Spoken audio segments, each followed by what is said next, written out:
Cek.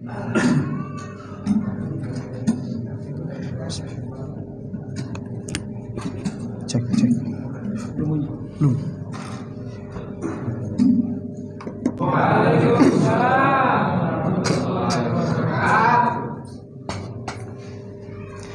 Alhamdulillah wassalatu wassalamu ala rasulillah.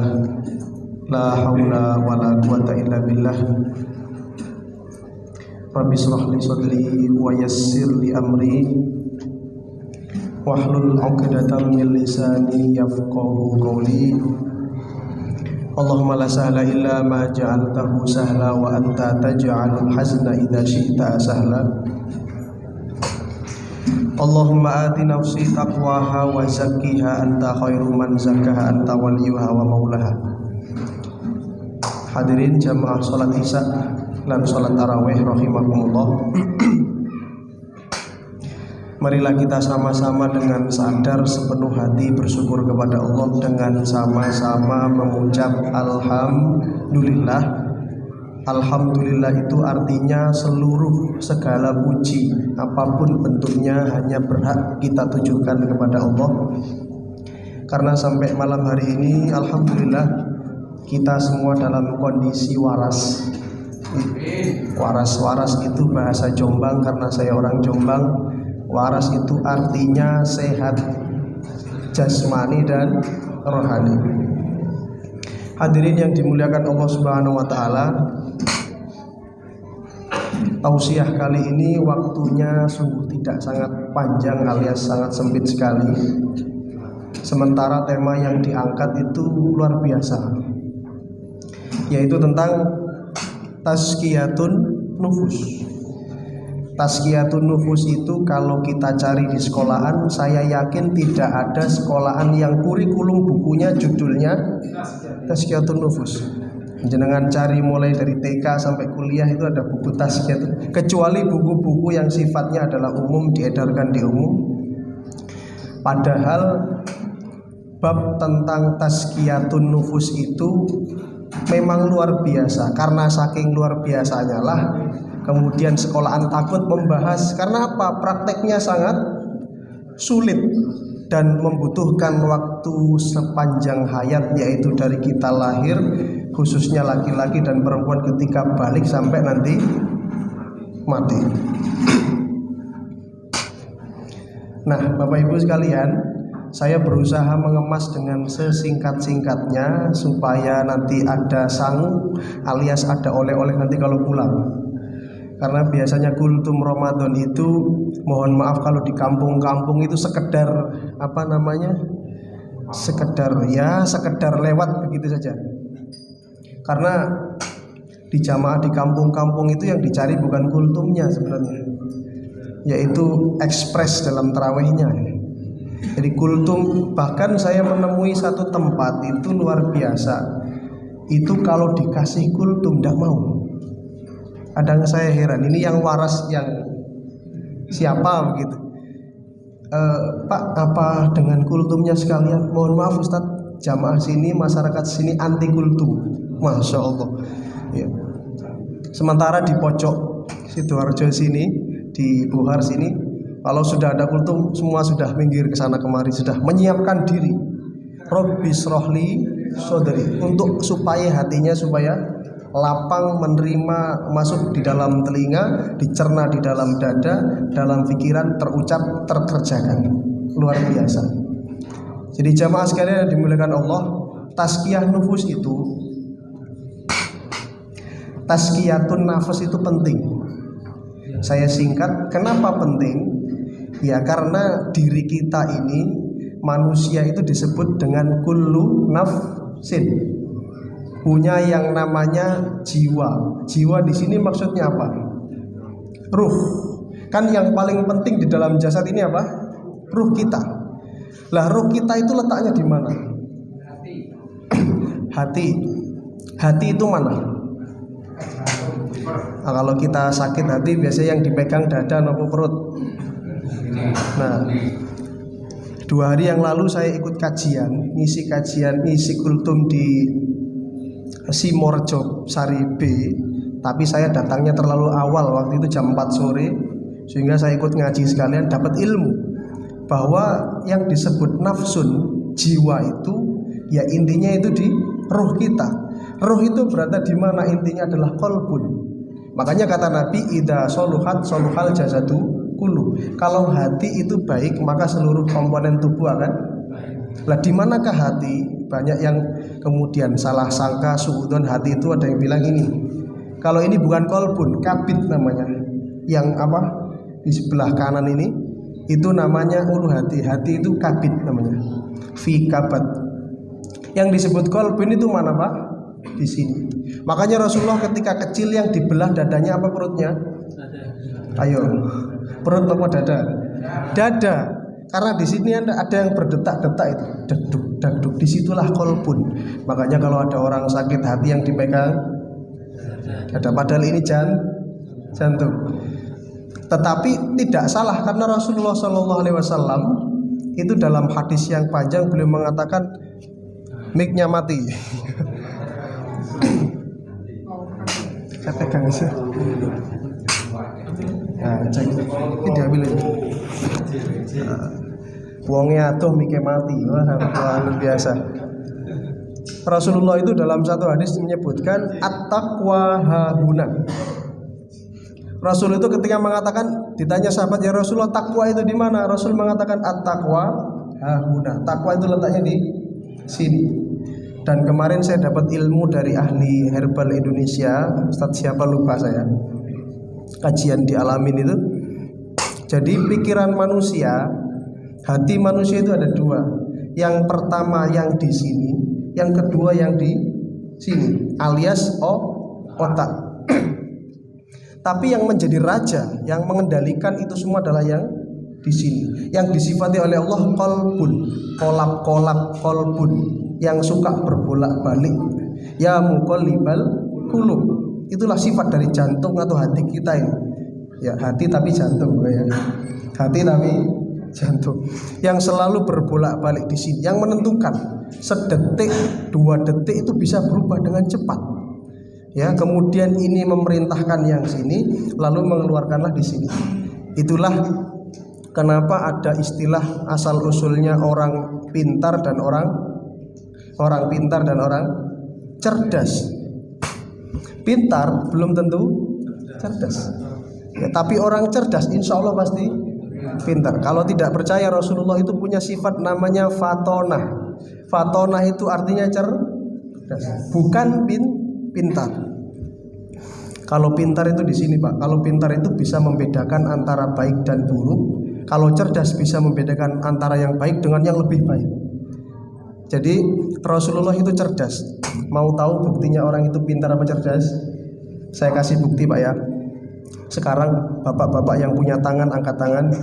Begini, Pak. Coba yang punya tangan angkat tangan. Bisa melihat saya? Bisa. Sekarang ikuti apa yang saya perintahkan. Semuanya pegang dagunya. Dagunya, Pak. Dagu, Pak. Dagu, Pak. Lah kan? Dagu. Ono sing ngomene melongo. Dagu, Pak, diulang 3 kali baru oh dagu. Panas ya. Itu kemarin saya praktekkan di sini persis seperti Ustadz mengisi. Jadi kadang kita itu terpaut pada kepintaran saja tanpa memikirkan kecerdasan. Makanya kata Nabi al-kaisu, orang yang cerdas itu bukan yang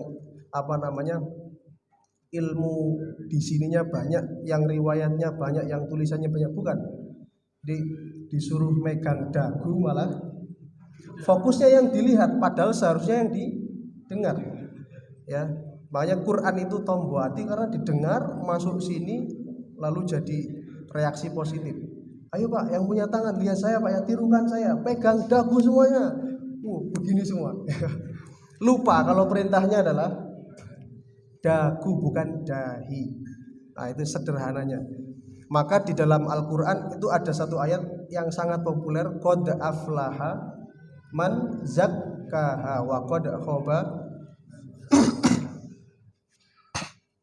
Itu ayat tentang pentingnya tazkiyatun nafas, tentang bagaimana kita supaya hati kita ini selalu dalam on the track, dalam track yang benar, jalur yang benar sesuai dengan sunnah Rasul dan sunnatullah. Jadi didahului ayat itu sebelumnya adalah fa'alhamaha fujuraha wa taqwaha, lalu qad aflaha man zakkaha, sungguh sangat beruntung menjadi pemenang siapa dia, siapa saja, mau orang kafir mau orang mukmin, khususnya orang mukmin yang zakkaha, selalu melihat sininya dan selalu introspeksi supaya jadi orang sukses di dunia dan di akhirat. Jadi nafsun atau nafsu ataupun jiwa itu letaknya di sini, di hati di sini, dan sekecil inilah yang nanti berpengaruh, sangat mempengaruhi kita di dunia dan di akhirat. Maka Allah berfirman tadi qad aflaha man zakkaha. Hadirin, kenapa tazkiyatun nafs itu penting? Mengoreksi diri itu penting, selalu melihat dada kita ini supaya tetap robis, rohli, sodri, supaya nggak gampang suudonan sama orang, ya kan Pak ya? Apakah setiap hari kita pernah sehari full nggak pernah suudon sama orang? Nggak percaya saya. Kalaupun pernah nggak percaya saya. Ya, Nabi Isa itu contoh Nabi yang nggak pernah suudon. Beliau pernah lewat di satu tempat, di situ ada penuh dengan bangkai. Jenengan kalau lewat depan bangkai komentarnya apa? Sing mambu, yang pokoknya buruk-buruk keluar semua. Nabi Isa, masya Allah giginya putih sekali. Jenengan bisa Pak, ada bangkai lewat terus masya Allah wanginya, nggak akan mungkin bisa. Itu baru bangkai, belum lagi kalau lewat depan manusia yang sifatnya seperti ini. Allah alam bisawab. Di rumah saya itu ada subuh-subuh jam 2 bangunin sahur, tapi gak melu sahur, alias tidak puasa. Ngabuburit tapi gak sholat maghrib. Heran, sungguh sangat heran. Badannya kekar tapi siang-siang menyantap sempol. Luar biasa. Itulah sempol, bukan sempol Pak ya. Sempol ya. Saya ulang kembali bahwa tazkiyatun nafs niku penting, sebab kita ini, hati kita ini, innan nafsa la ammaratun bisu, kata Allah dalam surat Yusuf itu disebutkan, sesungguhnya asal usul manusia, jiwanya, ruhnya selalu membisikkan pada yang buruk. Itu kita Pak sepakat bahwa manusia aslinya itu nek dijarno gak pakai aturan Allah, jadinya buruk, bahkan lebih buruk daripada hewan ternak.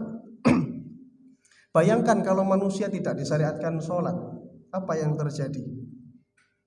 Yang 5 waktu saja masih dilanggar ya, apalagi nggak ada sholat, luar biasa.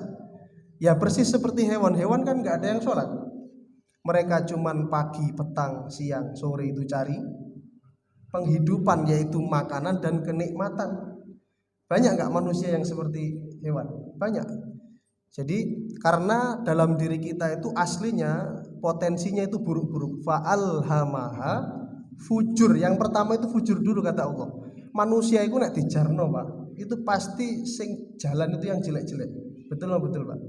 Seandainya nggak ada sholat 5 waktu, subuh nggak ada zuhur, apa yang jenengan lakukan sehari? No, sing wong Madura bacok-bacokan. Orang Jawa ngapain? Terus ning sawah los ya. Yang di kota kerja, apa jadinya kalau orang itu kerja terus hidup, apa Pak yang terjadi Pak?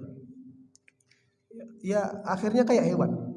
Kemudian yang kedua, alasannya kenapa tazkiyatun nafas itu penting, karena kondisi hati kita itu selalu yataqallab, berubah-ubah, isu awan sore. Maka kata Nabi, di akhir zaman itu ada orang itu gampang sekali pindah agama. Kenapa? Pagi iman, sore kafir, sore kafir, malam iman, malam beriman, pagi kafir lagi. Padahal kalau istilahnya pindah-pindah agama itu maksimal berapa kali? Tsummalladziina aamanu tsummalladziina kafaru tsummalladziina aamanu tsummalladziina kafaru tsummazdaadu kufra, 3 kali. Nek wis pun 3 kali ke atas niku jenenge offset. Juga ada istilah diampuni itu ndak ada. Sekarang banyak pindah, pagi Islam, kafir, oh kurang nyaman, pindah lagi. Berapa kali itu Pak? Wallahu a'lam bishawab. Jadi hati kita selalu berbolak-balik. Makanya kita disuruh Nabi, ya muqallibal qulub, minta pada Allah, ya Allah tetapkan hati saya itu supaya enggak bolak-baliknya cepat. Minimal itu enggak begini-begini Pak. paling nggak ikut pagi begini, sore agak begini dikit, nggak masalah. Yang penting istiqomah. Amin ya rabbal alamin. Kemudian yang ketiga alasannya, kenapa kita harus selalu introspeksi, tazkiyatun nafs itu panjang prosesnya. Karena yang ketiga, musuh kita itu tidak pernah lelah, baik yang tidak terlihat. Fahuwa syaiton minal jinni wal insi. Jadi mereka itu tidak pernah lengah, programnya terstruktur rapi supaya membelokkan hati kita dari jalan Allah. Kalau tidak percaya silahkan Anda sehari betapa banyak godaan dalam hati ini yang kemudian memanggil-manggil. Urusan sholat saja, pernahkah Anda sehari full sholat itu nggak pernah tertinggal atau adzan sudah di masjid? Bisa apakah tidak sehari full subuh, zuhur, asar, maghrib sebelum muadzin adzan jenengan sudah berada di masjid? Angel jawabannya, angel. Lalu setelah Anda merasa angel, ngomong angel, pernahkah menyesal lalu mengganti kesalahan-kesalahan dengan infak, sedekah? Pernah? Ya biasanya lewat gitu, istighfar kok diampuni gitu ya. Begitu, padahal sahabat dulu karena hatinya ini sehat, takut kalau masuk neraka, ketinggalan takbir bersama Rasulullah.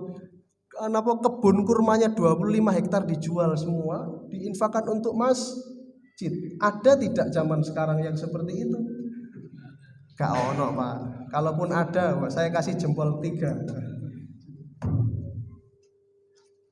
Luar biasa, ketinggalan takbir bersama Rasulullah karena mahalnya takbir itu sampai menjual kebun kurmanya yang berhektar-hektar. Kita ketinggalan sholat saja, mohon maaf, kadang-kadang hati ini tidak ada getaran untuk sedih, menangis, apalagi menyesal, apalagi mengganti ketertinggalan dengan sesuatu yang baik.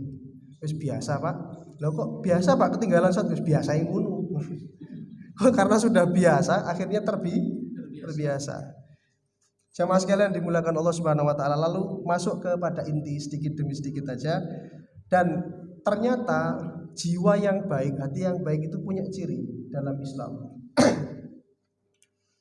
Paling tidak banyak sekali dalam Al-Qur'an disebut bahwa orang yang hatinya jernih, yang jiwanya itu baik, yang sudah terkondisikan oleh sunatullah dan sunnah Rasul itu adalah hatinya itu satu, mudah menerima nasihat. Mudah menerima nasihat. Artinya sebagaimana sabda Allah dalam firman Allah dalam Al-Qur'an, wa may yurid ayyahdiyahu yasrah sadrahu lil Islam. Dilapangkan, digampangkan, dimudahkan menerima Islam. Jadi orang-orang kafir itu yang sampai sekarang belum berislam itu dadanya sempit dan disempitkan oleh Allah Subhanahu wa taala. Menerima nasihat itu mudah, menerima masukan itu gampang. Itu cirinya orang yang hatinya sehat. Jadi gampang sekali karena hatinya sudah alam nasroh laka sodrok. Ini kalau untuk Nabi. Kemudian yang kedua, orang yang salah satu ciri hati yang baik, yang bagus, yang jernih itu adalah mereka yang tidak pernah kecewa dengan makhluk. Ini saya kutip satu-satu saja perwakilan sebab panjang pembahasannya. Kalau kita pernah kecewa terhadap makhluk, tandanya hati kita masih ada terikat dengan makhluk. Berarti orang yang sering kecewa itu tandanya nggak tahu ikhlas. Jadi kalau jenengan pernah kecewa sama istri, sama anak, hati-hati Pak, itu berarti tanda hati nggak ikhlas. Ya, kecewa itu boleh, tapi jangan diteruskan. Kalau diteruskan nanti kasihan hatinya. Kalla bal rona ala qulubihim makanu. Nah, di situ ada titik lama-lama hitam dan hatinya mati. Lah, terakhir saya sampaikan sedikit, lalu bagaimana sih dalam Islam Allah itu mengatur kita supaya hati kita tetap baik?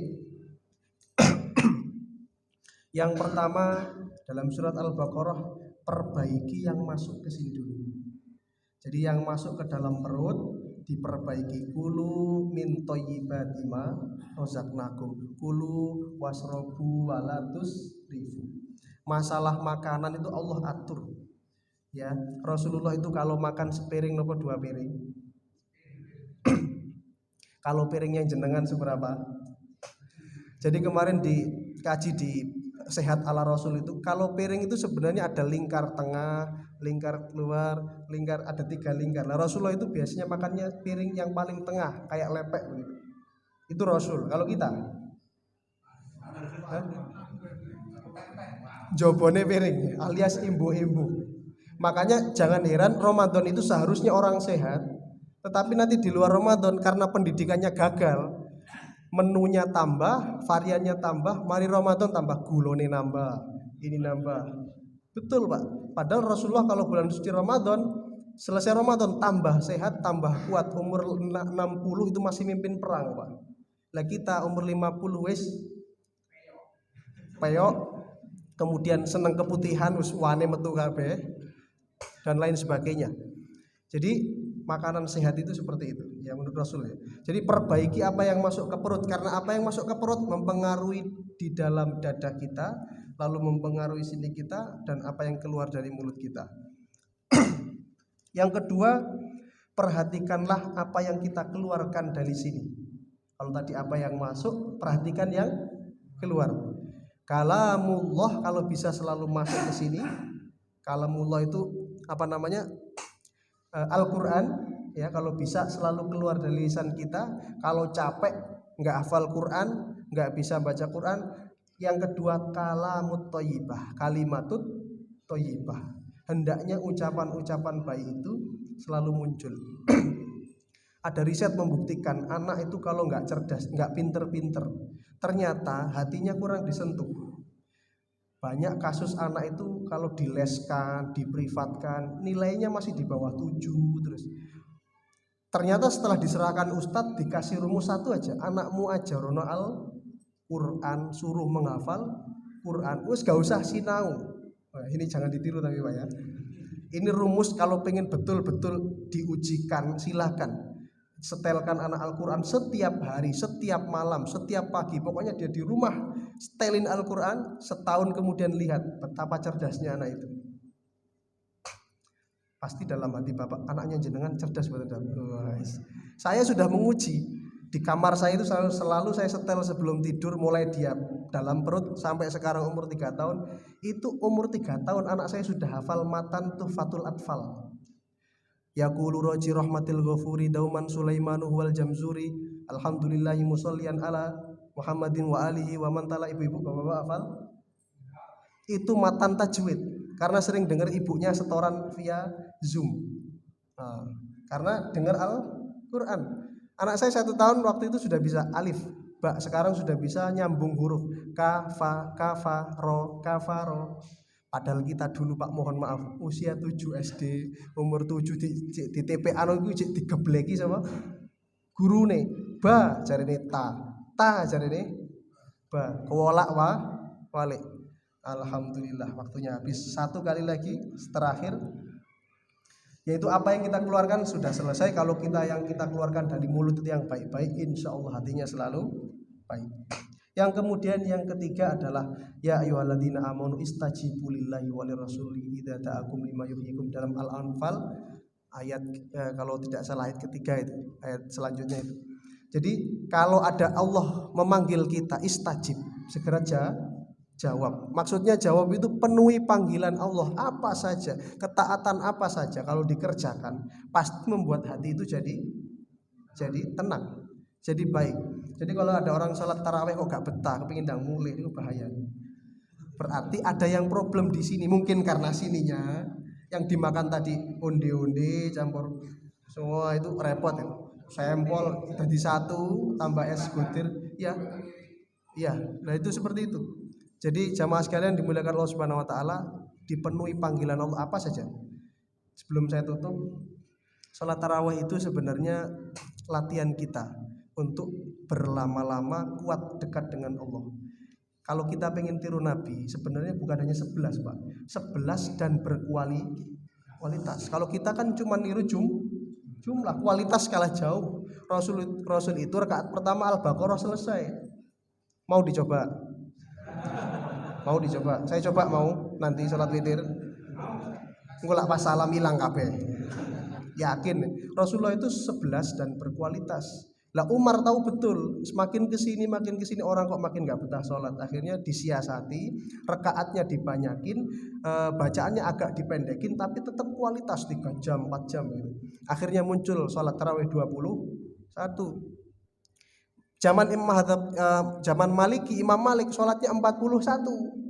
Mau coba juga? Sholat tarawih 41? Mau coba Pak? Tafadhol, silakan coba. Saya nggak mau ikut. Ya, saya tak pulang aja. Di Yaman itu ada sholat sholatnya itu jam 10 habis isya tidur, jam 10 dibangunin semua, jam 10 start sampai jam 4 pagi. Itu sholat tarawih yang bener. Mau coba? Oh, itu mergo wong Indonesia. Kita 11 kalau bisa jaga kualitas minimal 30 menit. Jangan seperti tetangga sebelah 23 5 menit selesai. Itu juga sama-sama nggak beresnya. Jamaah yang dimuliakan Allah, sebenarnya banyak yang ingin kita ngobrolkan, karena waktu yang mungkin cukup, maka cukup sekian. Mudah-mudahan sedikit itu memberi manfaat. Saya cuma mendoakan kita semua mudah-mudahan hatinya istiqomah, amin ya. Dan jangan lupa doanya Nabi, ya musarrifal qulub sharif qulubana ala taatik, terus ya muqallibal qulub tsabbit qalbi ala dinik. Mudah-mudahan jenengan semua bisa istiqomah sampai meninggal, amin ya rabbal alamin. Setelah ini saya pamit karena diundang cuma sekali, pamit besok pulang. Mungkin kita akan ketemu setahun lagi, insya Allah. Mudah-mudahan gak ada yang tua, wajahnya sama, karena selalu ceria, dalam hatinya selalu ridho dengan Allah Subhanahu wa taala, amin ya rabbal alamin. Alhamdulillahirabbil alamin, subhanakallahumma bihamdika asyhadu an la ilaha illa anta astaghfiruka wa atubu ilaik. Assalamualaikum warahmatullahi wabarakatuh.